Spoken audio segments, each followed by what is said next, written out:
اچھا، اب رمضان ہم سے کچھ لمحے، کچھ گھنٹے دور ہے، تو اب ہم کیا پریپریشن کریں کہ ہم رمضان کو اس طرح گزار سکیں یا کوشش کر سکیں گزارنے کی؟ ہم کمزور ہیں لیکن ہم اس طرح کوشش کر سکیں جس طرح اللہ چاہتے ہیں۔ اللہ کو پتہ ہے ہم اللہ کی نعمتوں کا حق ادا نہیں کر سکتے، لیکن کوشش تو کر سکتے ہیں۔ کوشش کیسے کریں؟ طبرانی میں آپ صلی اللہ علیہ وسلم کی ایک دعا انس بن مالک رضی اللہ تعالیٰ عنہ فرماتے ہیں کہ جب رجب کا مہینہ آتا، طبرانی میں ہے یہ حدیث اور یہ دعا ہے کہ انس بن مالک رضی اللہ تعالیٰ عنہ فرماتے ہیں کہ جب رجب کا مہینہ آتا تو آپ صلی اللہ علیہ وسلم کثرت کے ساتھ یہ دعا فرماتے تھے۔ کون سی دعا؟ اللہم بارک لنا فیہ ورجب وشعبان وبلغنا رمضان، کہ اے اللہ ہمارے رجب اور شعبان کے مہینے میں برکت عطا فرما دے اور رمضان تک ہمیں پہنچا دے، ہمیں اس قابل بنا دے، یعنی ہمیں اتنی مہلت دے دے کہ ہم رمضان تک پہنچ جائیں۔ یعنی رجب سے اس کی پریپریشن آپ صلی اللہ علیہ وسلم شروع کر دیا کرتے تھے، 2 مہینے پہلے سے رمضان کی۔ اور بہت روایات ہیں، بہت امپورٹنس ہے اس مہینے کی، جو ہم انشاءاللہ پورے مہینے میں انشاءاللہ اس کو کوشش کریں گے۔ ہمیں تو اگر 10 رمضان بھی مل جائیں تو ہم رمضان کا حق ادا نہیں کر سکتے، اس کی اہمیت کا، قرآن سے حدیث سے، لیکن جو موٹی موٹی چیزیں ہیں وہ ہم اس پورے مہینے میں ڈسکس کیا کریں گے انشاءاللہ۔ لیکن ابھی میں وہ باتیں بتا رہا ہوں کہ ہم شروع کیسے کریں اس کو۔ شروع ایسے کریں کہ ہم 2 رکعت، تو یہ دعا کثرت سے کریں، اگر ہمیں پتہ نہیں ہے اب پتہ چلی ہے تو ضرور کثرت سے دعا کریں، اللہم بارک لنا فی ورجب وشعبان وبلغنا رمضان، اور 2 رکعت حاجت کی نماز لازمی پڑھیں۔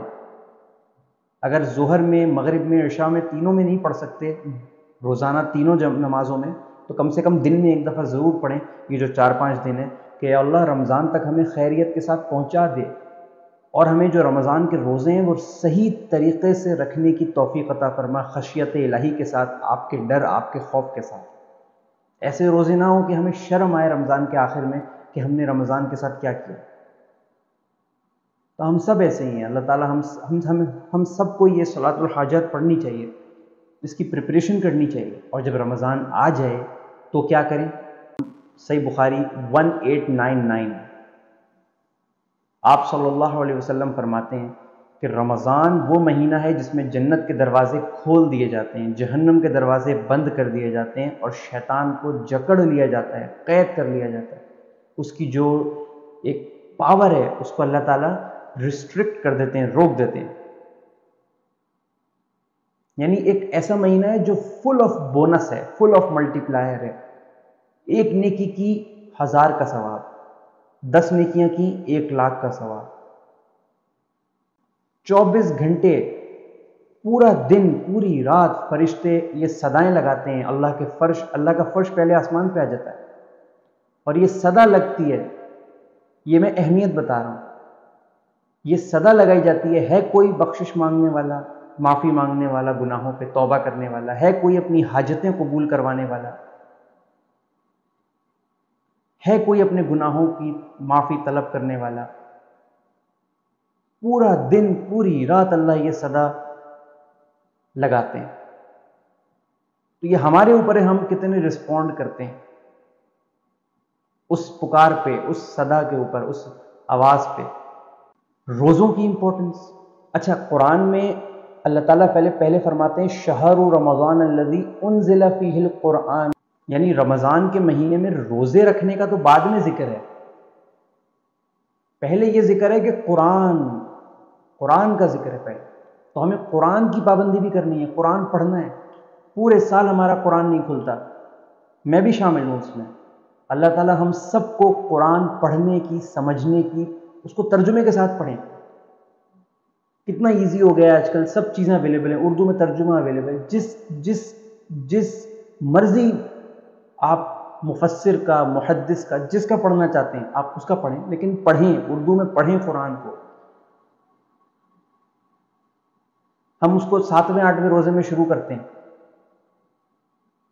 7ویں 8ویں روزے میں شروع ہوتا ہے وہ، یا پھر شروع کے 8-10 روزے رکھتے ہیں پھر بیچ میں چھوڑ دیتے ہیں، تو ظاہر سی بات ہے کہ وہ گیپ آ جاتا ہے، مشکل ہو جاتا ہے، سپیڈ سلو ہوتی ہے بعض لوگوں کی۔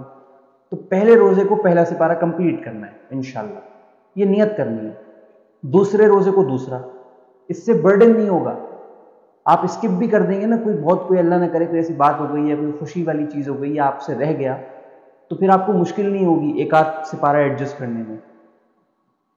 قرآن پڑھیں، ویسے ہی پڑھنا چاہیے، ویسے ہی عمل کی کتاب ہے، لیکن رمضان میں کیونکہ ملٹی پلائر ہے یہ، ہر حرف پہ اللہ تعالیٰ وہ ثواب، وہ آپ کے درجات بلند کریں گے کہ ہم سوچ نہیں سکتے. قرآن کی جو آیت ہے رمضان کی، سیقول دوسرے سپارے میں کہ روزے رکھو، رمضان کا مہینہ پاؤ تو اس میں روزے رکھو. منکم الشہر فلیصم، وہ تو بعد میں، پہلے تو اللہ کہہ رہے ہیں شہر رمضان الذی انزل فیہ القرآن، قرآن نازل ہوا ہے اس میں. یعنی پہلے تو قرآن کو تھامو، قرآن کو پکڑو، بعد میں اور چیزیں. تو ہمیں اس چیز کا اہتمام کرنا ضروری ہے. اور جو قرآن کی آیت ہے کہ روزے رکھو، تو حضرت علی کرم اللہ وجہ رضی اللہ تعالیٰ عنہ فرماتے ہیں کہ کسی شخص نے اگر کسی بھی وجہ سے رمضان کا روزہ ترک کر دیا، اب سوچیں جو جان کے چھوڑ دیتے ہیں لوگ، اس میں کتنا ایک ہمارے لیے سوالیہ نشان ہے ہم سب کے لیے، کہ حضرت علی کرم اللہ وجہ رضی اللہ تعالیٰ عنہ فرماتے ہیں کہ جس شخص نے جان کے یا کسی عذر کی وجہ سے رمضان کا روزہ چھوڑ دیا، تو وہ پوری زندگی نفلی روزے رکھتا رہے اس روزے کی پاداش میں، تو اس ایک فرض رمضان کے روزے کے ثواب تک اور اس کی اہمیت تک نہیں پہنچ سکتا. پوری زندگی بھی اگر نفلی روزے رکھے گا تو اتنی امپورٹنس ہے رمضان کے روزوں کی، جو ہم فار گرانٹڈ لیتے ہیں. آج گرمی ہے چھوڑ دیا. جس نے روزہ رکھنا ہے نا رمضان میں، جس کو اللہ کا خوف ہے، وہ موسم نہیں دیکھے گا. صحیح مسلم میں حدیث ہے، حضرت ابو ہریرہ رضی اللہ تعالیٰ عنہ فرماتے ہیں اب ہم نے کس طرح سے چلو پتہ چل گیا رمضان کا مطلب کیا ہے، پتہ چل گیا رمضان کی پریپریشن کیسے کرنی ہے، اہمیت کیا ہے. اب رمضان میں کوئی غلط واقعہ ہمارے ساتھ ہو جائے، فرض کریں صحیح مسلم کی حدیث ہے، حضرت ابو ہریرہ رضی اللہ تعالیٰ عنہ فرماتے ہیں کہ روزہ ڈھال ہے، روزہ ایک ڈھال ہے، شیلڈ ہے. تو جب تم روزہ رکھو تو تم بری زبان استعمال نہ کرو، نہ لڑائی والی، نہ غیبت، نہ چغلی، نہ گالی، کچھ نہیں. اور نہ ہی کسی کو تکلیف پہنچاؤ، کسی کو اذیت دو، یہ بھی نہیں کرو. اور اگر کبھی کوئی تم سے لڑائی کرے، تمہیں تکلیف دے، تمہیں مارے، تو تم بس یہ کہہ کے چپ ہو جاؤ کہ میں روزے سے ہوں. یعنی آپ کو ایتھیکل جو بیک گراؤنڈ ہے وہ بھی بتایا ہے اللہ نے کہ کیا کرنا ہے اس مہینے میں، تو اس کا اہتمام کریں. انشاءاللہ تعالی ہم آگے کی بھی ویڈیوز میں اس کو مزید ایلیبوریٹ کریں گے. تو خیر ایک سمندر ہے رمضان کا مہینہ، اور اس کی جو انعامات ہیں وہ ایک سمندر ہیں، لامحدود ہیں، لامتناہی ہیں. احادیث، واقعات، سب چیزوں پہ ہم انشاءاللہ بات کریں گے انشاءاللہ. لیکن ابھی ضروری یہ تھا کہ رمضان کا مختصر تعارف، رمضان آنے والا ہے، اس کے لیے حدیث سے کیا پریپریشن ہے، کس طرح آپ صلی اللہ علیہ وسلم اہتمام فرماتے تھے وہ، اور اہمیت کیا ہے. اور یہ کہ اگر آپ کے ساتھ کوئی غلط واقعہ، جیسے میں نے لڑائی جھگڑے کا واقعہ بتایا، اگر ایسا پیش آ جائے تو آپ نے کیا کرنا.